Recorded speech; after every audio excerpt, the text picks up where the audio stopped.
जय Hind class 12 students, accountancy chapter first fundamental. अब इसका जो टॉपिक आया है वो है इंटरेस्ट ऑन ड्राइंग्स का। आगे जो आप टॉपिक करोगे 5, 7, 10 क्वेश्चन वो इंटरेस्ट ऑन ड्राइंग्स रिलेटेड है। इंटरेस्ट ऑन ड्राइंग्स के लिए फर्स्ट रूल क्या है? If there is no provision for interest on drawings in partnership deed, no interest will be charged. अगर हमने पार्टनरशिप डीड में इंटरेस्ट ऑन ड्राइंग्स के लिए कोई भी प्रोविजन नहीं किया है तो कोई इंटरेस्ट उस पर चार्ज नहीं किया जाएगा। सेकंड, अगर हमें ड्राइंग्स की डेट नहीं दे रखी हो, एनुअल ड्राइंग्स दिया हो भी 60,000 during the year, 80,000 during the year, तो उस पर जो भी परसेंटेज दे रखी है 6 महीने के हिसाब से इंटरेस्ट चार्ज किया जाएगा। अगर परसेंटेज के पीछे पर एनम लिखा है तो, पर एनम नहीं लिखा तो सीधा परसेंटेज से कर देंगे, फिर 6 मंथ का कोई चक्कर नहीं रहेगा। क्लियर? अगर हमें ड्राइंग्स की डेट नहीं दे रखी तो 6 महीने का इंटरेस्ट लगेगा।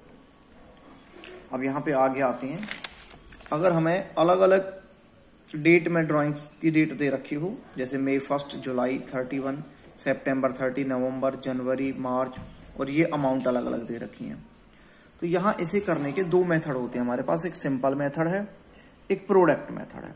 सिंपल मेथड का नाम ही सिंपल है, सिंपल मेथड नहीं है। इसमें क्या करना होता है, मान लो जैसे मई 1 को किया है तो देखो कितने महीने रह गए, 11 रह गए ना। मई, जून, जुलाई, अगस्त, सितंबर, अक्टूबर, नवंबर, दिसंबर, जनवरी, फरवरी, मार्च, 11 महीने रह गए। तो 20,000 पे 11 महीने का लगा देंगे।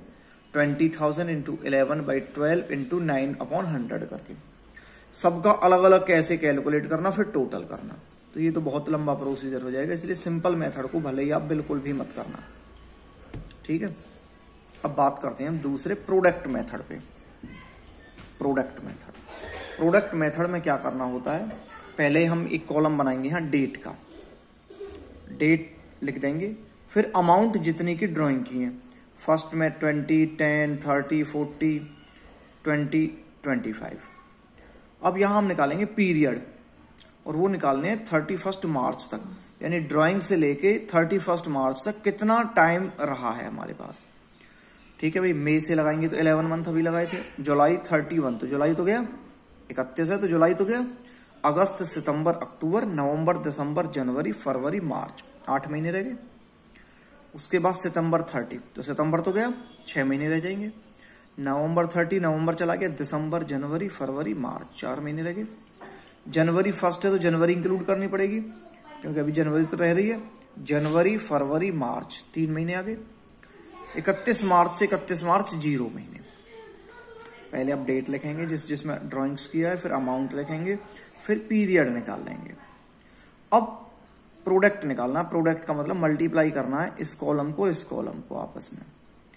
20 इंटू 11 220, 10 इंटू 8 80, 30 इंटू 6 180, ऐसे 40 इंटू 4 160, 20 इंटू 3, और 25 को अगर 0 से मल्टीप्लाई करेंगे तो 0 ही आएगा, 25 नहीं आएगा। ठीक है ना, कुछ बच्चों को भ्रम रहता है, तो 0 की किसी से मल्टीप्लाई करते हैं तो 0 ही आता है। यहां इन सबका टोटल कर लेंगे, टोटल प्रोडक्ट हो जाएगा। टोटल प्रोडक्ट इस तरह से लिख सकते हैं। टोटल प्रोडक्ट आ गया आपका 7 लाख। इंटरेस्ट ऑन ड्राइंग्स कैसे निकालेंगे, उसका फॉर्मूला है total product into rate of interest upon 100 into 1/12। यहां रेट ऑफ इंटरेस्ट है 9%, टोटल प्रोडक्ट आ गया आपका 7 lakh. 7 lakh into 9/100 into 1/12, total आ गया 5,250। इस तरह से निकालते हैं। तो ये हो गया आपका प्रोडक्ट मेथड।